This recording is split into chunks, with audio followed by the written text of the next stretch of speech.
Lo que mi esposo pastor escondía me hizo huir. 42 años después lo cuento. Tenía apenas 17 años cuando me casé con el hombre más respetado de todo el pueblo, el pastor Elías Mondragón. Un hombre que predicaba la palabra de Dios todos los domingos con una voz que hacía temblar las paredes de la iglesia. En ese entonces pensaba que me había tocado la lotería del cielo, que Dios mismo había puesto a ese hombre en mi camino. Pero lo que ese pastor escondía detrás de sus sermones, detrás de sus sonrisas, detrás de sus citas bíblicas. ¡Ay, Dios mío! Lo que escondía era tan horrible, que me hizo huir en medio de la noche 19 años después, dejando todo atrás. Me llevó 42 años poder contarlo. 42 años callada, guardando este secreto que me quemaba por dentro como brasa viva. Pero hoy ya no puedo callarme más. Por favor, no olviden suscribirse al canal, dejar su like y un comentario contándonos desde dónde están escuchando esta historia. Su apoyo significa mucho para nosotros. Mi nombre es Socorro Ramírez de Mondragón, aunque ya hace muchos años que no uso ese apellido. Hoy tengo 78 años.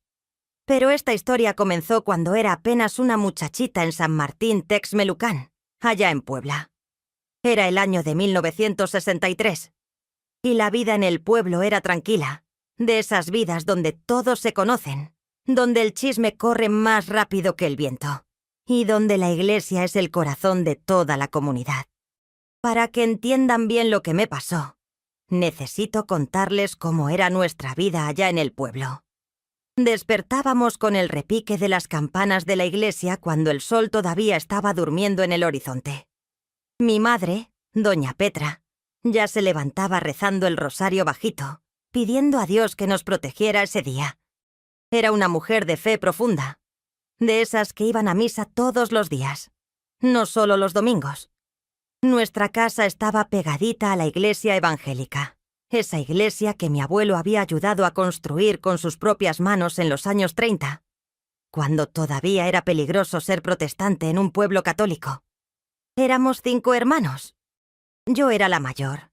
Después venían mis 2 hermanas, Esperanza y Luz María, y los 2 varones, José y Samuel. Mi padre, don Crescencio, trabajaba en la estación de tren. Salía tempranito en la madrugada, con su gorra de ferrocarrilero y su termo de café aguado. Regresaba al atardecer oliendo a aceite de máquina y a metal caliente. Era hombre de pocas palabras, pero cuando hablaba, todos escuchábamos. En nuestra casa había 2 reglas que no se rompían nunca. Primero, obedecer a los padres sin chistar. Y segundo, nunca faltar a los servicios de la iglesia. Nuestra casa era de adobe, con techo de lámina que en tiempo de lluvias hacía un ruido tremendo. Parecía que el cielo se estaba cayendo encima de nosotros. El piso era de cemento quemado que mi madre tallaba todos los días con escoba de ramas y agua con jabón de pasta. Decía que casa limpia era señal de corazón limpio. Teníamos 3 cuartos, uno donde dormían mis padres, otro donde dormíamos las 3 niñas en una sola cama y el tercero donde dormían mis hermanos. La cocina estaba separada, en el solar, con su comal grande para hacer tortillas y su fogón de leña que mi madre avivaba desde las 5 de la mañana. El olor que más recuerdo de mi infancia es el del café hirviendo en la olla de barro, mezclado con el humo de la leña. Mi madre hacía unas tortillas gruesas, calientitas, que comíamos con frijoles negros refritos y chile verde molido en el molcajete. Los domingos, si había dinero, mataba una gallina y hacía mole poblano, de esos moles que llevan 27 ingredientes y que tienes que estar moviendo por horas para que no se queme. El sabor de ese mole, ay, mijo, todavía lo siento en la lengua cuando cierro los ojos. Yo era una niña buena, de esas que los padres presentan como ejemplo. Me levantaba temprano, ayudaba a mi madre en todo. Molía el nixtamal para las tortillas, lavaba la ropa en el lavadero del solar, cuidaba a mis hermanos menores, barría la casa, regaba las plantas de geranio que mi madre tenía en latas viejas de manteca. Mi sueño más grande era tener un vestido nuevo, no heredado de las primas, y unos zapatos cerrados en vez de guaraches. Soñaba con aprender a bordar bonito como doña Consuelo, la vecina, que hacía unos deshilados en las servilletas que eran una belleza. Los domingos eran sagrados en nuestra familia. Nos arreglábamos con la mejor ropa que teníamos. Mi madre me peinaba con 2 trenzas apretadas y me ponía un listón blanco en cada una. Yo me ponía mi vestido de florecitas azules, el único que tenía sin remiendos, y mis guaraches lustrados con grasa de zapato. Caminábamos los 5 hermanos en fila, con mis padres adelante, hasta la iglesia que estaba a 2 cuadras. Llegábamos media hora antes del servicio porque mi padre era diácono y tenía que estar revisando que todo estuviera en orden. La iglesia era un edificio sencillo, de paredes encaladas y bancas de madera sin respaldo, que te dejaban la espalda dolorida después de 2 horas de culto. Pero para mí era el lugar más hermoso del mundo. Tenía unas ventanas altas con vidrios de colores, que cuando entraba el sol hacían dibujitos de luz en el piso. Al frente había un púlpito de madera barnizada donde el pastor subía para predicar. Y atrás del púlpito, una cruz grande de madera clara sin el Cristo, porque nosotros los evangélicos no usamos imágenes. Fue ahí, en esa iglesia, donde conocí al pastor Elías Mondragón. Llegó a nuestro pueblo cuando yo tenía 15 años. Venía de la capital, de la gran ciudad de México, enviado por la Convención de Iglesias para revivir nuestra congregación que se había quedado sin pastor después de que el anterior se murió de un infarto en pleno sermón. Todavía recuerdo el día que llegó. Era un domingo de junio. Hacía un calor del demonio que rajaba la tierra. Todos estábamos esperando, curiosos de conocer al nuevo pastor. Cuando entró a la iglesia, ¡ay, Dios mío! Fue como si hubiera entrado un ángel. Era alto, muy alto para ser mexicano. Debía medir como 1,80. Tenía el cabello negro brillante peinado para atrás con brillantina, los ojos color café oscuro que te miraban como si pudieran ver dentro de tu alma. La piel morena clara, las manos grandes pero cuidadas, no como las manos callosas de los hombres del pueblo. Usaba un traje negro impecable con corbata azul marino y zapatos brillosos que hacían ruido cuando caminaba por el pasillo de la iglesia. Pero lo que más impresionaba era su voz. ¡Ay, mi hijo! Esa voz profunda que parecía salir de las entrañas de la tierra. Una voz que cuando predicaba hacía que hasta los más distraídos pusieran atención. «Buenos días, hermanos», dijo cuando subió al púlpito. «Vengo de la Ciudad de México, pero mi corazón ya está aquí con ustedes. El Señor me llamó a este pueblo para servirles, para guiarlos en el camino de la salvación, para ser su pastor. Y les prometo que con la ayuda de Dios vamos a hacer grande esta congregación. Vamos a traer almas para Cristo. Vamos a construir el reino de Dios aquí en San Martín Texmelucan». Todos aplaudieron, emocionados. Mi padre le dio la mano con fuerza. Mi madre le sonrió con los ojos brillando. Yo me quedé sentada en la banca, sintiendo algo raro en el pecho, como maripositas revoloteando en la panza. Nunca había visto a un hombre así. Los hombres del pueblo eran toscos, vestían de manta y guaraches, hablaban fuerte y se reían a carcajadas. Pero el pastor Elías era diferente. Era refinado, educado, parecía príncipe de cuento.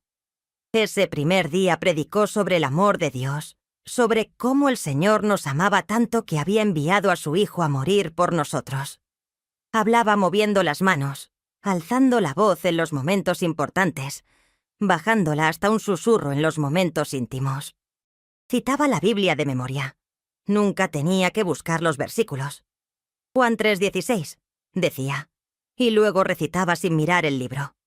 Todos estábamos hipnotizados, colgados de cada palabra que salía de su boca. Después del servicio, mi padre lo invitó a comer a la casa. Era costumbre que las familias invitaran al pastor, pero nosotros fuimos los primeros. Mi madre casi se desmaya de nervios. «Petra», le dijo mi padre, «vamos a recibir al siervo de Dios en nuestra casa. Prepara lo mejor que tengas». Mi madre corrió a la casa como loca. Mató la gallina más gorda que teníamos. Puso a cocer el mole que había preparado desde el sábado. Limpió la mesa. Puso el mantel bordado que solo usábamos en Navidad. Cuando el pastor Elías llegó a nuestra casa, todos estábamos nerviosos como si hubiera llegado el presidente de la República. Se sentó en la cabecera de la mesa, el lugar donde siempre se sentaba mi padre. Y mi padre se corrió a un lado sin chistar. «¡Qué casa tan bonita, tan limpia!», dijo mirando alrededor. «Se nota que aquí vive una familia temerosa de Dios». Mi madre se puso roja de gusto. Yo estaba sirviendo la comida, con las manos temblorosas, tratando de no derramar el mole. «¿Y esta señorita quién es?», preguntó cuando puse el plato frente a él. Mi padre respondió orgulloso. «Es mi hija mayor, Socorro. Es una muchacha trabajadora, obediente, de las primeras en llegar a la iglesia». El pastor me miró de una manera que me hizo sentir rara, no incómoda exactamente, sino como si me estuviera evaluando. «Socorro», repitió. «Nombre bonito. El socorro viene de Jehová», dice el Salmo 121. Yo solo bajé la cabeza y sonreí, sin atreverme a mirarlo a los ojos. Durante la comida, el pastor habló de sus planes para la iglesia. Quería hacer campañas evangelísticas, traer música especial de la capital, empezar clases bíblicas para jóvenes, organizar vigilias de oración. Mi padre asentía a todo, emocionado. «Pastor, cuenta con nosotros para lo que necesite. Esta familia está a sus órdenes». El pastor sonrió mostrando unos dientes perfectos, blanquísimos. «Hermano Crescencio, sé que puedo contar con usted. Dios me mostró que esta familia es columna de esta iglesia». Después de ese día, el pastor Elías se volvió parte de nuestras vidas. Venía a cenar 2 o 3 veces por semana. Mi madre se esmeraba en cocinarle platillos especiales, cosas que normalmente no comíamos. Mole, chiles en nogada cuando era temporada, tamales de dulce, atole de arroz. El pastor comía con gusto, alabando cada bocado. «Doña Petra, usted cocina como los ángeles», decía, y mi madre se derretía de felicidad. Yo me di cuenta de que cuando venía, sus ojos me seguían. No era algo obvio. No era como los muchachos del pueblo que se te quedaban viendo descarados. Era más sutil, más discreto. Me miraba cuando servía la comida, cuando recogía los platos, cuando barrería el piso.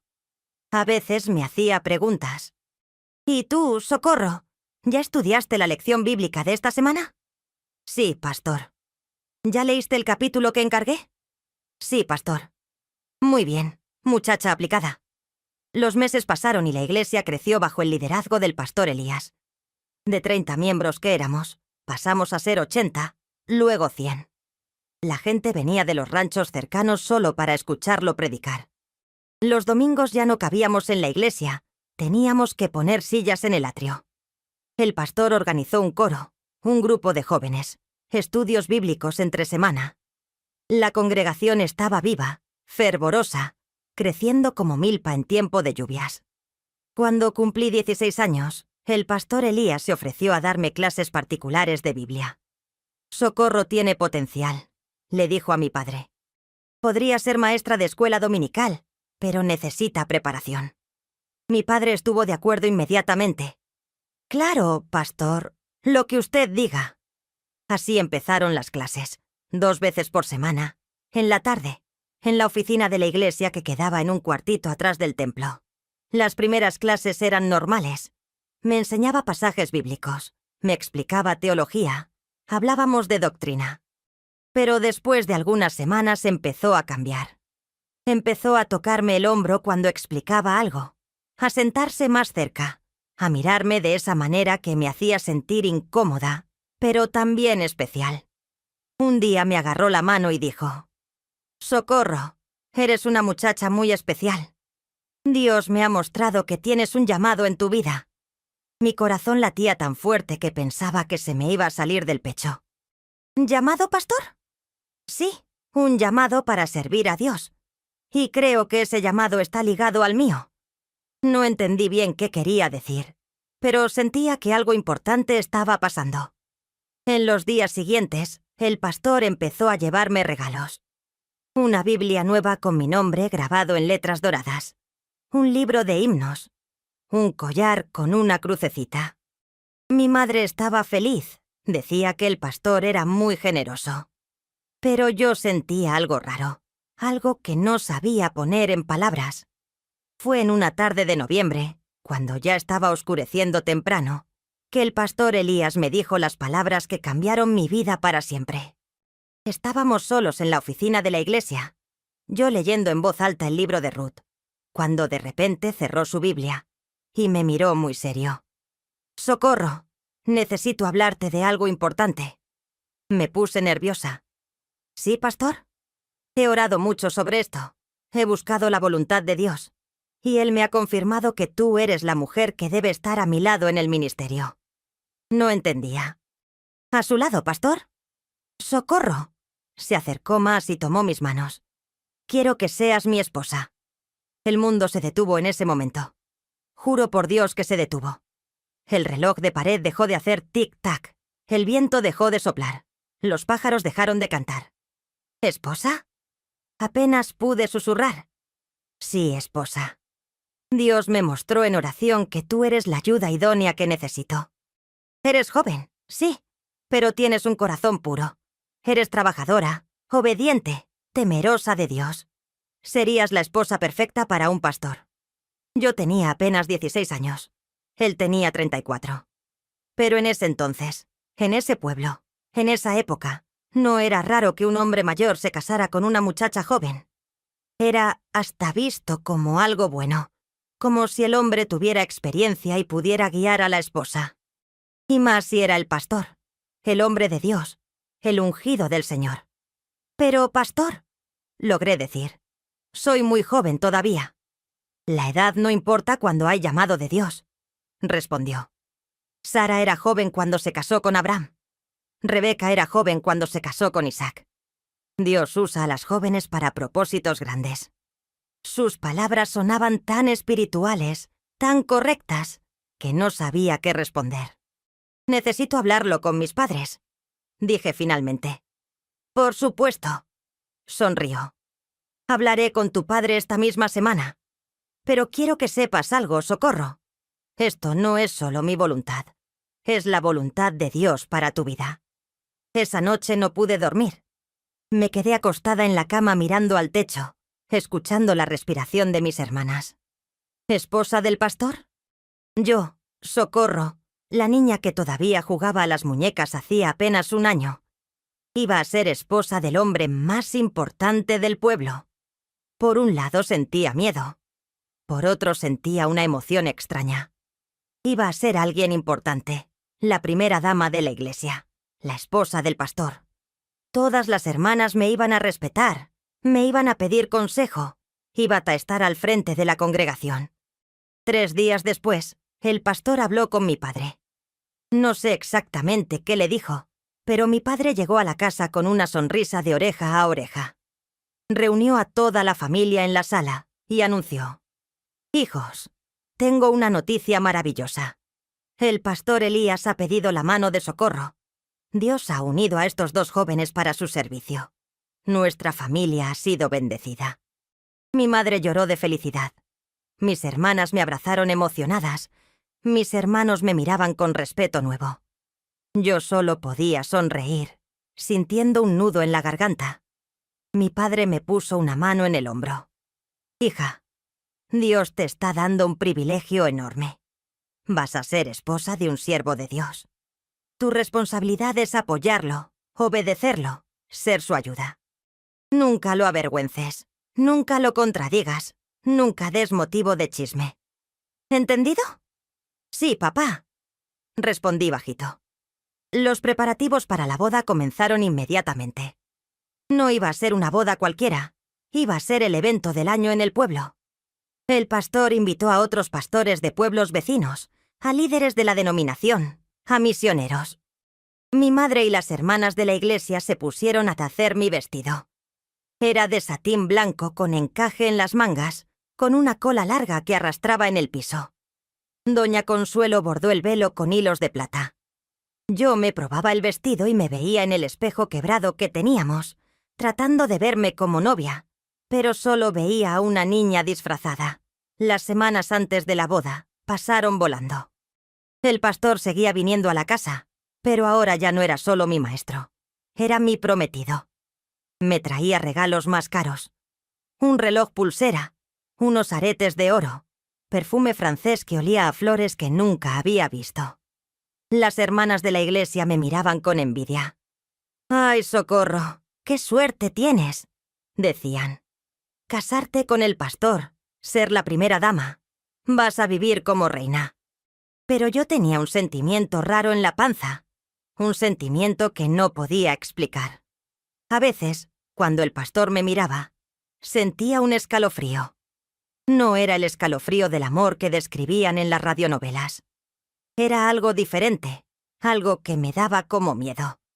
Pero inmediatamente me regañaba a mí misma. «¿Cómo vas a tener miedo del hombre de Dios? Eres tonta, Socorro. Es solo nervios de novia». La boda se celebró un sábado de febrero de 1964.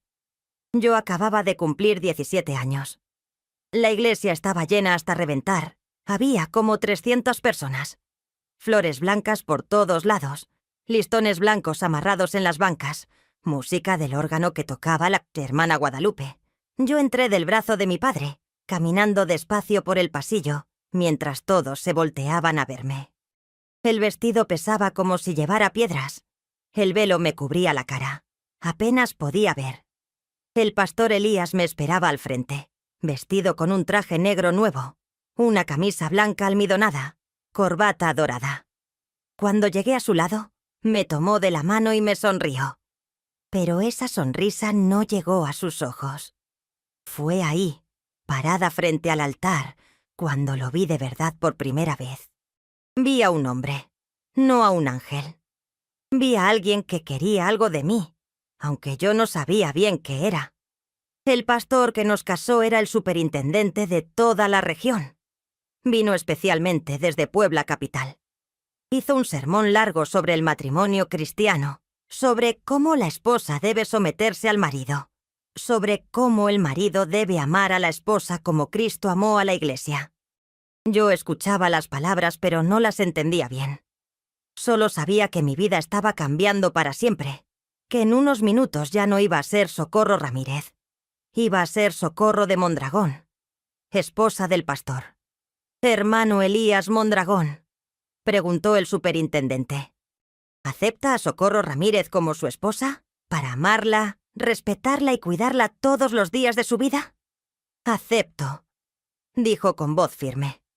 «Hermana Socorro Ramírez, ¿acepta a Elías Mondragón como su esposo, para amarlo, respetarlo y obedecerlo todos los días de su vida?» Sentí que la pregunta pesaba como yunque. Todos me miraban esperando mi respuesta. Mi padre, mi madre, mis hermanos, toda la congregación, el pastor, Dios mismo parecía estar esperando. «Acepto», dije, y mi voz sonó tan bajita que casi no se escuchó.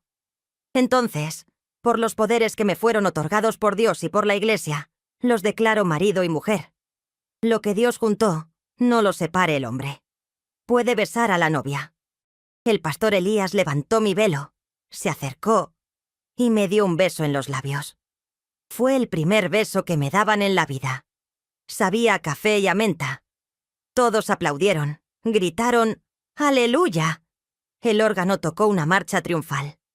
Yo sonreí como me habían enseñado, pero por dentro sentía que algo estaba mal. Muy mal. La recepción fue en el patio de la iglesia. Las hermanas habían cocinado por días. Mole, arroz, frijoles, tamales, ponche de frutas. Había un pastel de 3 pisos que trajo la hermana Enriqueta desde Puebla. Todos comían, reían, felicitaban al pastor, me decían lo bonita que me veía. Yo estaba sentada en la mesa principal, con el vestido que me apretaba la cintura, sonriendo hasta que me dolían las mejillas, esperando que todo eso terminara. Al final de la tarde, el pastor me llevó a la casa pastoral, una casita que la iglesia había rentado para nosotros. Era de 2 cuartos. Tenía sala, cocina, baño dentro de la casa. cosa que yo nunca había tenido. Estaba amueblada con cosas que las hermanas habían donado. Una mesa de madera, sillas, una cama matrimonial, un ropero viejo pero barnizado. «Bienvenida a tu nueva casa», dijo el pastor cuando entramos. Cerró la puerta con llave y me miró de esa manera que me daba escalofrío. Yo estaba parada en medio de la sala, sin saber qué hacer. «¿Tienes miedo?», preguntó. «Un poco», admití. Se acercó y me puso las manos en los hombros. «No tienes por qué tener miedo. Soy tu esposo ahora. Dios nos ha unido. Lo que vamos a hacer es sagrado». Esa noche, en esa cama extraña, dejé de ser niña. No voy a contar los detalles porque no es necesario, pero sí voy a decir que no fue como las hermanas mayores me habían dicho que sería. No fue tierno, no fue suave, no fue amor. Fue deber. Fue obediencia. Fue dolor. Y cuando terminó, el pastor se volteó de lado y se durmió. Y yo me quedé despierta llorando en silencio, preguntándome qué había hecho, a dónde había ido mi vida.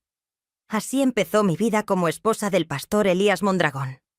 Pero lo que yo no sabía, lo que nadie sabía, era que detrás de esos sermones hermosos, detrás de esas oraciones fervorosas, detrás de esa imagen de hombre de Dios, el pastor escondía algo. Algo terrible. Algo que me tomaría años descubrir. Y cuando lo descubrí, ¡ay, Dios mío! Cuando lo descubrí, mi mundo se derrumbó. Los primeros meses como esposa del pastor fueron una mezcla extraña de bendición y pesadilla. Por un lado, tenía todo lo que una muchacha del pueblo podía soñar. Una casa limpia con baño adentro, comida suficiente, ropa nueva, respeto de toda la comunidad.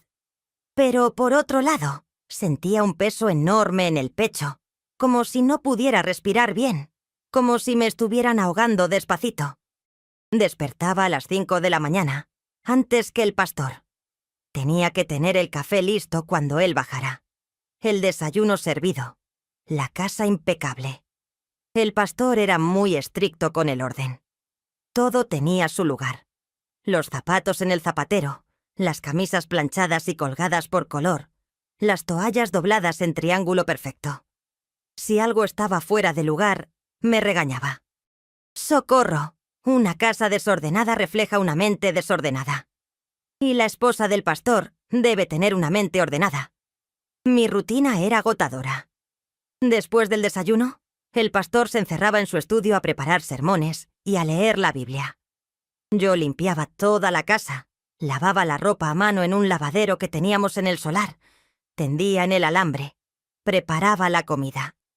Al mediodía comíamos juntos, pero casi siempre en silencio.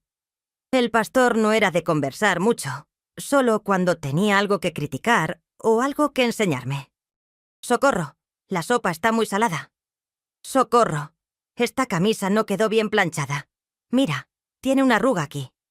«Socorro, vienen visitas esta noche. Necesito que hagas tamales».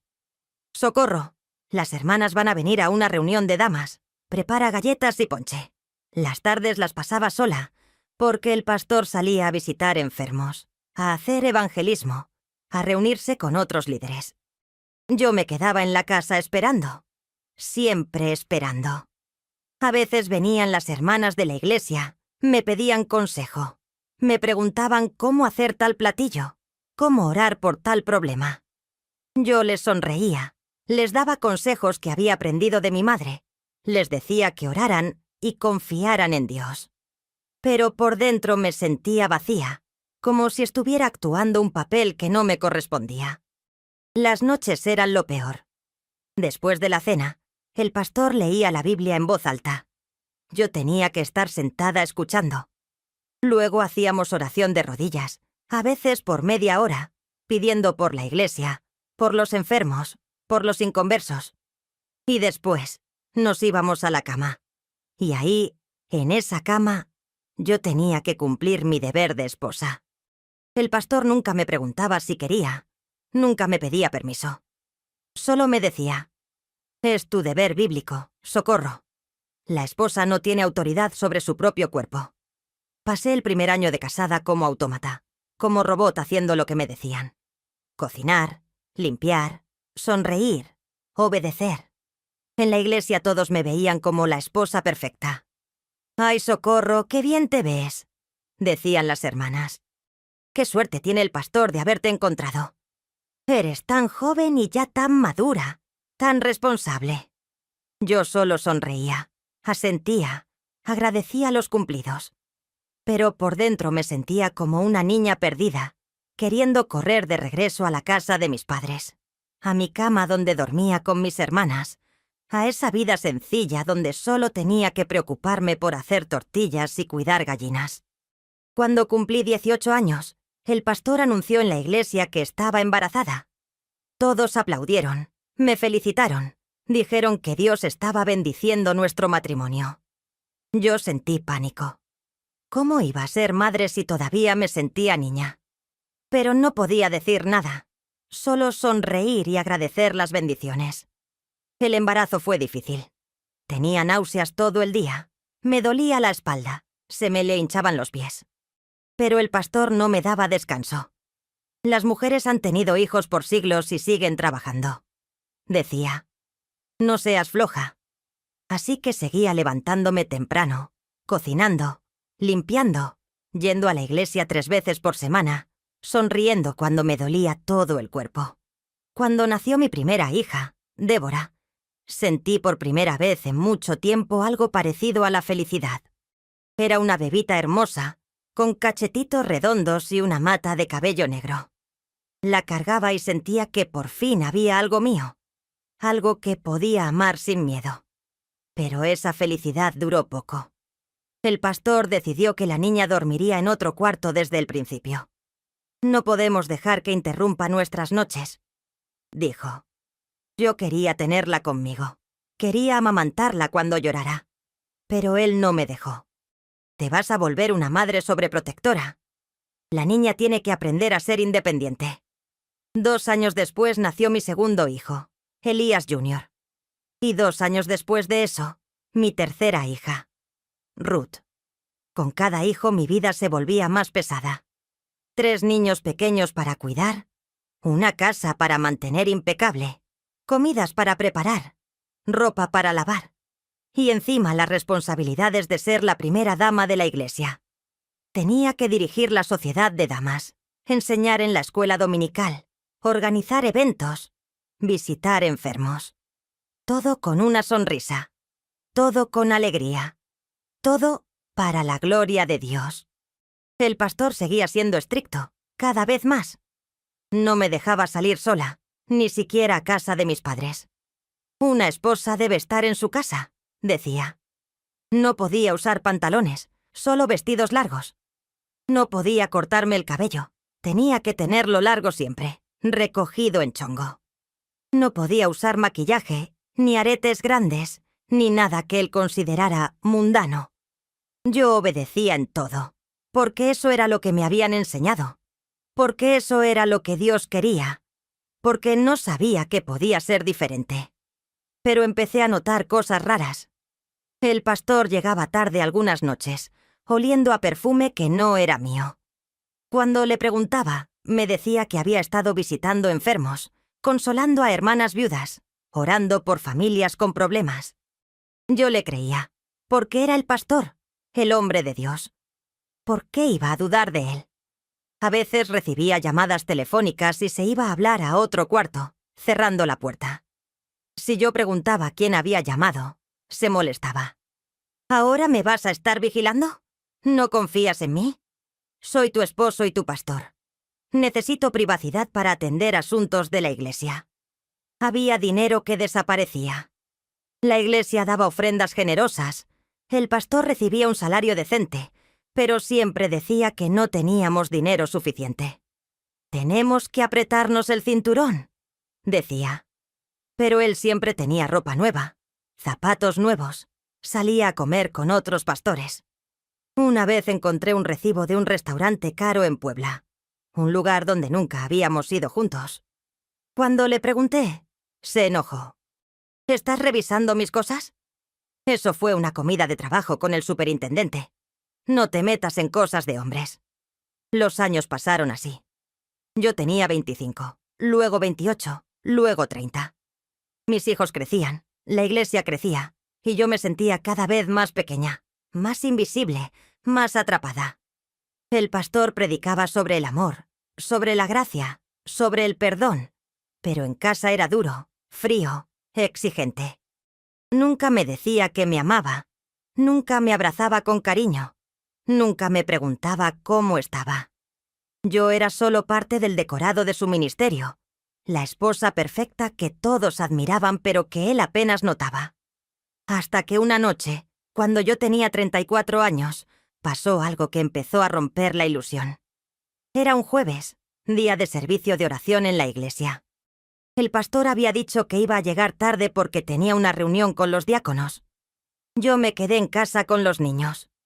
Como a las 9 de la noche, alguien tocó la puerta. Era la hermana Mariela, una muchacha joven de 19 años que se había convertido hacía como un año. Estaba llorando, desesperada. «Hermana Socorro, perdóneme que venga a esta hora, pero necesito hablar con usted». La hice pasar. Le di un vaso de agua. La senté en la sala. «¿Qué pasó, hija?» Ella lloraba y lloraba. No podía hablar. Finalmente, entre sollozos, me dijo algo que me heló la sangre. «Hermana, el pastor me ha estado haciendo cosas que no están bien». Mi corazón empezó a latir fuerte. «¿Qué cosas, Mariela?» Ella bajó la cabeza, avergonzada. «Cuando voy a las clases de Biblia con él, me toca. Me dice que es parte del discipulado, que Dios lo ha puesto para guiarme, pero me toca en lugares que no debe. Y dice que si le cuento a alguien, nadie me va a creer, que todos pensarán que estoy loca». Sentí que el mundo se movía debajo de mí. «¿Estás segura de lo que estás diciendo?» Ella me miró con ojos llenos de lágrimas. «Sí, hermana. Y no soy la única. Hay otras muchachas, pero todas tienen miedo de hablar.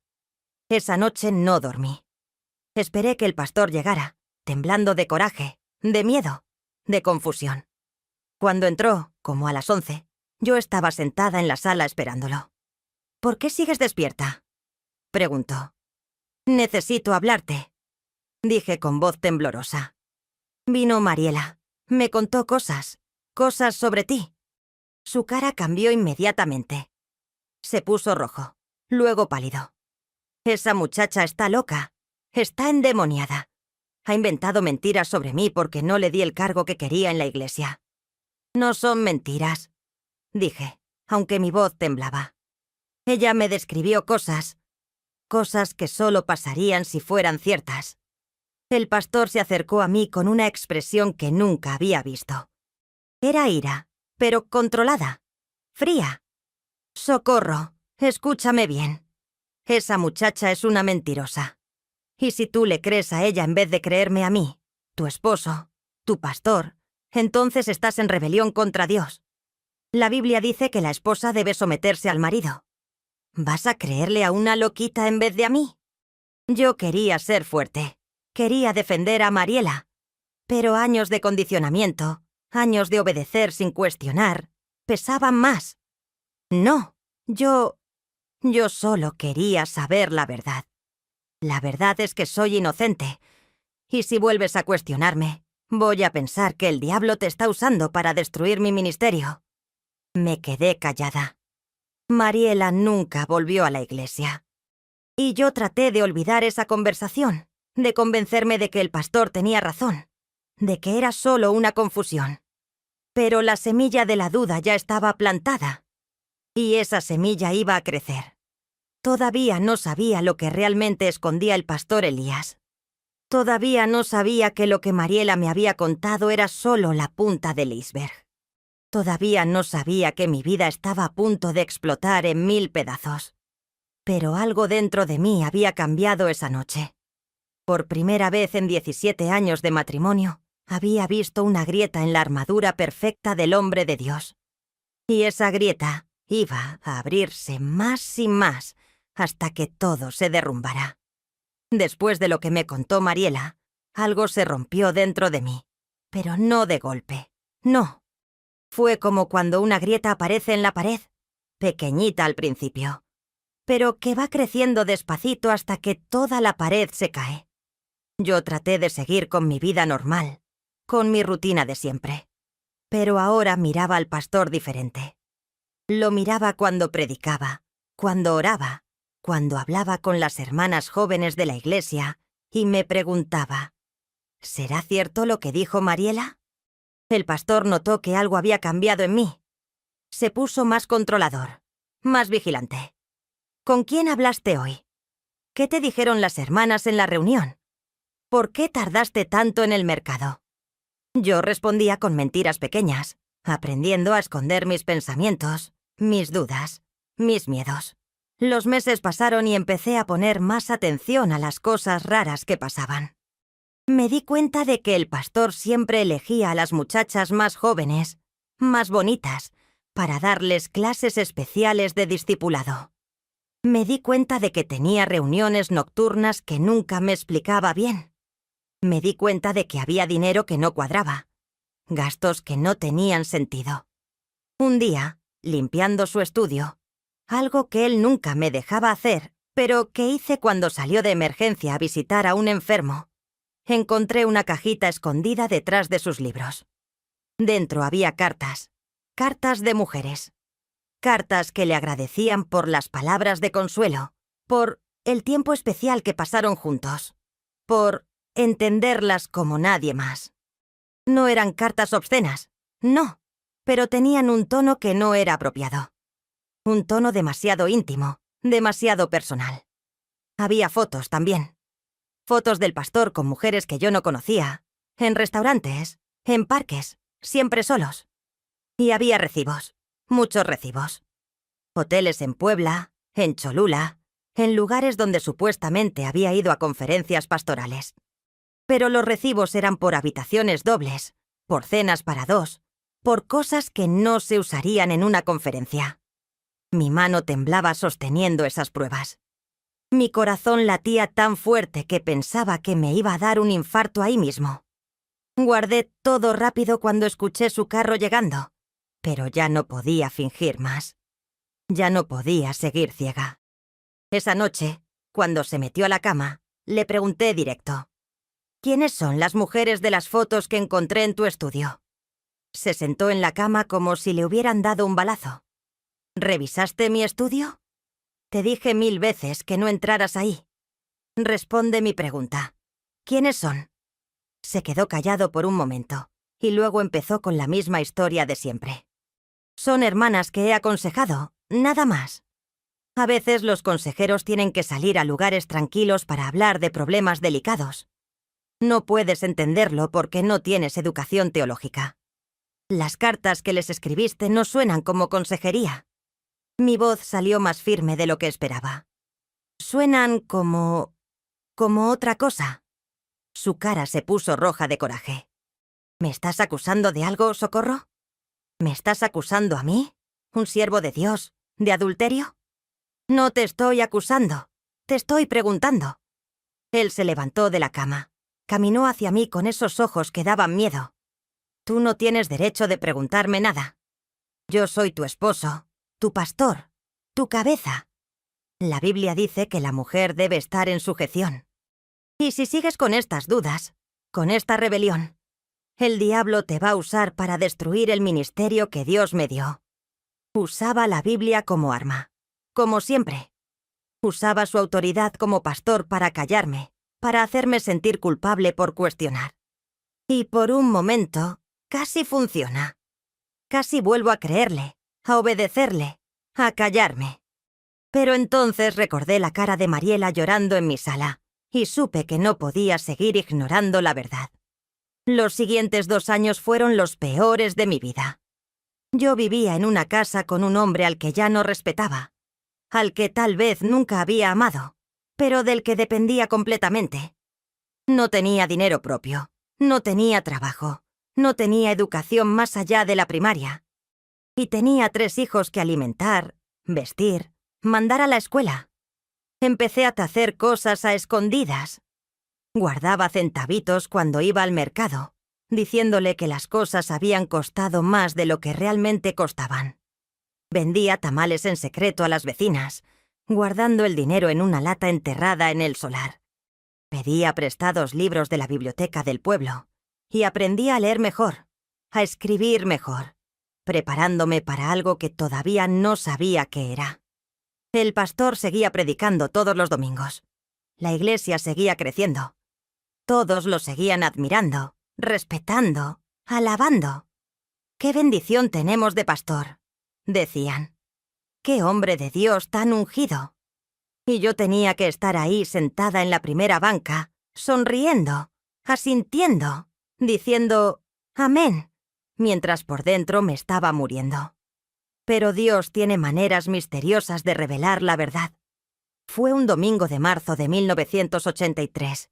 Yo tenía 36 años, cuando todo explotó finalmente. El pastor estaba predicando sobre la santidad, sobre cómo el cristiano debe vivir limpio delante de Dios, cuando de repente las puertas de la iglesia se abrieron de golpe. Entró una mujer que yo nunca había visto. Era joven, como de 25 años, con una panza grande de embarazada. Traía de la mano a 2 niños pequeños. Caminó por el pasillo de la iglesia mientras todos la miraban, sorprendidos. El pastor se quedó callado en el púlpito, pálido como fantasma. La mujer llegó hasta el frente y gritó para que todos escucharan. Este hombre que predica santidad, este pastor que dice servir a Dios, es un mentiroso y un hipócrita. Hace 5 años que soy su amante. Estos son sus hijos. Y este que viene en camino también es suyo. Les ha estado mintiendo a todos. El silencio que cayó en la iglesia fue tan pesado que se podía cortar con cuchillo. Todos miraban al pastor, esperando que negara, que dijera que la mujer estaba loca. Pero él no negó nada. Solo se quedó ahí parado, con la boca abierta, sin poder hablar. Y no soy la única, continuó la mujer. Hay otras. Hay hermanas de esta misma congregación con las que se ha acostado, prometiéndoles que Dios les había mostrado que debían estar juntos, que era voluntad divina. Les miento, las usa y las amenaza para que se callen. Fue como si una bomba hubiera explotado. Las hermanas empezaron a llorar, los hermanos a gritar. El caos se apoderó de la iglesia. Yo estaba sentada en la primera banca, paralizada, sin poder mover ni un músculo. Mis hijos me jalaban la manga, preguntándome qué pasaba, pero yo no podía hablar. El superintendente, que estaba visitando ese domingo, subió al púlpito y tomó el control. «Hermanos, por favor, cálmense. Vamos a investigar estas acusaciones. Pastor Elías, lo cito para una reunión urgente con la mesa directiva». El pastor bajó del púlpito caminando como zombi. Pasó a mi lado sin mirarme, salió de la iglesia, y yo supe que mi vida acababa de cambiar para siempre. Los días siguientes fueron una pesadilla. La investigación reveló todo. No solo la mujer que había entrado a la iglesia, sino otras 2 más, todas con hijos del pastor. Hermanas jóvenes de la congregación que confesaron que las había manipulado, diciéndoles que era voluntad de Dios que estuvieran con él. Dinero de la iglesia que había usado para pagar departamentos, ropa, regalos para sus amantes. El pastor fue destituido inmediatamente. La denominación lo expulsó. La iglesia se dividió. Algunos no querían creer que era cierto. Otros estaban furiosos. Mi familia vino a buscarme, pero el pastor Elías les prohibió que me hablaran. Ella es mi esposa. Se queda conmigo. Pero yo ya había tomado una decisión. Una noche, cuando él salió, hice mi maleta rápida. Agarré a mis 3 hijos, saqué la lata con el dinero que había guardado durante años y salí de esa casa. No miré atrás. Caminé en la oscuridad hasta la casa de mi comadre Guadalupe, que vivía en el otro lado del pueblo. «Ayúdame», le dije. «No puedo regresar». Guadalupe me escondió durante días mientras el pastor me buscaba por todo el pueblo. Mandó a los diáconos a tocar puertas, puso anuncios en la radio, hasta fue con la policía diciendo que yo había secuestrado a sus hijos. Pero yo no regresé. Por primera vez en 19 años, dije no. Con la ayuda de Guadalupe y de mi familia, logré salir del pueblo. Nos fuimos a Puebla capital, a vivir en un cuartito chico que rentamos entre todas. Conseguí trabajo en una tortillería, luego en una fábrica de ropa, luego en una tienda. Mis hijos iban a la escuela pública. Vivíamos apretados, con poco dinero, pero éramos libres. El pastor intentó buscarme durante meses. Mandaba cartas diciendo que me perdonaba, que Dios lo había restaurado, que regresara. Pero yo ya sabía la verdad. Lo que escondía ese pastor no era solo infidelidad, era un patrón de abuso, de manipulación, de usar el nombre de Dios para hacer maldades. Pasaron los años. Mis hijos crecieron. Yo estudié la secundaria en clases nocturnas, luego la preparatoria. Aprendí a coser profesionalmente y abrí mi propio tallercito.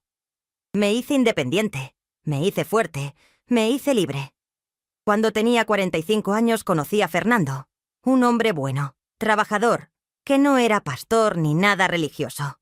Solo un mecánico honesto que me trató con respeto desde el principio. Nos casamos en una ceremonia civil pequeña. Y por primera vez en mi vida, conocí lo que era ser amada de verdad, respetada de verdad, valorada de verdad. El pastor Elías intentó montar otra iglesia en otro pueblo, pero la gente ya sabía quién era. Terminó trabajando de vendedor ambulante. Supe que murió hace unos años, solo, enfermo, sin nadie que lo llorara. No sentí satisfacción cuando me enteré.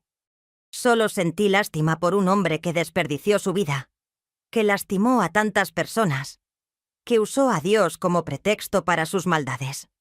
Hoy, 42 años después de que huí de esa casa, de esa vida, de ese hombre, finalmente puedo contar esta historia. Me llevó 4 décadas poder hablar sin que me temblara la voz, sin que me diera vergüenza, sin que sintiera que era mi culpa. Porque ¿saben qué es lo peor de todo esto?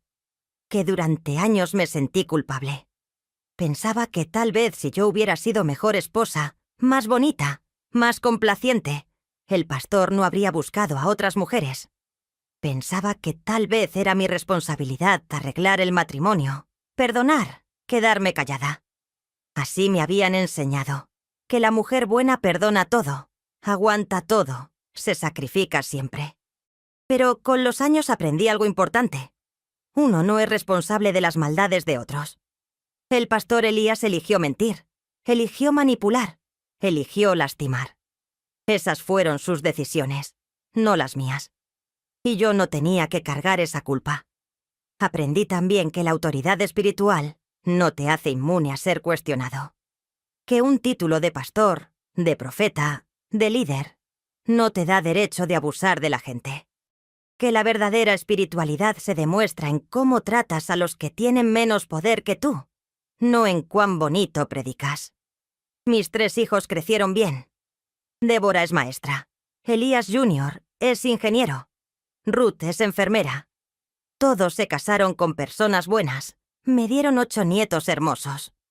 Ninguno de ellos quiere saber nada de iglesias, y yo los entiendo. Las heridas que recibimos de gente religiosa son las más difíciles de sanar. Yo volví a congregarme después de muchos años, pero en una iglesia diferente, con líderes humildes que no se creen dueños de la verdad. Una iglesia pequeña donde las mujeres pueden hablar, donde se les cree cuando denuncian abuso, donde la transparencia es más importante que la imagen. ¿Saben por qué decidí contar esta historia hoy, 42 años después? Porque sé que hay mujeres escuchándome que están viviendo lo mismo. Mujeres casadas con hombres que usan la religión para controlarlas, para abusar de ellas, para mantenerlas calladas. Mujeres que piensan que tienen que quedarse porque Dios odia el divorcio, porque una mujer buena aguanta todo, porque el que se casa, casa quiere. Y quiero decirles algo con todo mi corazón. Dios no quiere que vivas en abuso. Dios no quiere que te quedes en una relación donde te humillan, te lastiman, te destruyen. Dios no es cómplice de los abusadores, aunque usen su nombre para justificar sus maldades. Si tu esposo, pastor, líder o simplemente cristiano, te maltrata física, emocional o sexualmente, no tienes que quedarte. Si usa versículos bíblicos para controlarte, para callarte, para hacerte sentir que no vales nada, eso no es de Dios. Si te aísla de tu familia, no te deja trabajar, te vigila todo el tiempo, te trata como propiedad, eso es abuso, no amor. Sé que es difícil salir. Créeme, lo sé. Yo también pensé 1000 veces que no podía, que no tenía dónde ir, que nadie me iba a creer, que iba a terminar en la calle con mis hijos. Pero salí. Y sobreviví. Y más que sobrevivir, viví. Viví de verdad por primera vez. Si estás en una situación así, empieza a prepararte. Guarda dinero a escondidas, aunque sean centavitos. Busca ayuda con personas de confianza. Documenta los abusos, guarda pruebas. Investiga tus derechos, busca refugios, organizaciones que ayuden a mujeres. Estudia, prepárate, hazte fuerte. Y cuando llegue el momento, sal. No esperes a que mejore, porque los abusadores no mejoran solos. Sal antes de que sea demasiado tarde. Y si eres líder religioso escuchando esto, examina tu corazón. ¿Estás usando tu posición para servir o para aprovecharte? ¿Tratas a las mujeres con respeto o como objetos? ¿Eres transparente con el dinero, con tu tiempo, con tus relaciones? ¿O escondes cosas? ¿Permites que te cuestionen o reaccionas con ira cuando alguien pone en duda tu autoridad? Porque lo que mi esposo pastor escondía no era un error pequeño. Era un patrón de comportamiento destructivo. Era hipocresía. Era abuso de poder. Era manipulación sistemática. Y eso no se puede esconder para siempre.